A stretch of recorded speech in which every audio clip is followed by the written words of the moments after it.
It's not easy being different, especially when you're a young man on a high school football team expected to be one of the guys. Let me tell you about Dan. We've been friends since we were 3 and have gone through school together ever since. I remember one day during our sophomore year, Dan and I arrived early to the locker room to get ready for football practice. We were alone for a while. Dan had been very quiet that day, which was odd, since he was usually very talkative.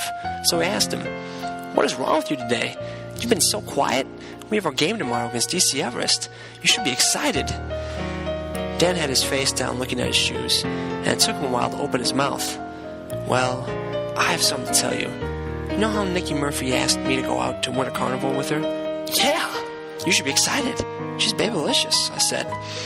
"Well, I don't want to go with her, or any girl. I want to go with Mark," Dan said. Mark was not a jock like us, but he was a quiet kid who liked to read a lot. I took a step back, and then I asked him, "What are you telling me?" Dan looked at me straight in the eyes and said, "I'm gay." "Really? I didn't know that." "That's fine, but how do you think the other guys on the football team are going to react to that, you going to the dance with Mark?" I said. Dan started to cry, which told me he was scared of other people finding out. I gave him a hug and realized I was the first person he came out to. So I asked, "Have you told anyone else? You know, you're gay?" "No, you're the first person I've told."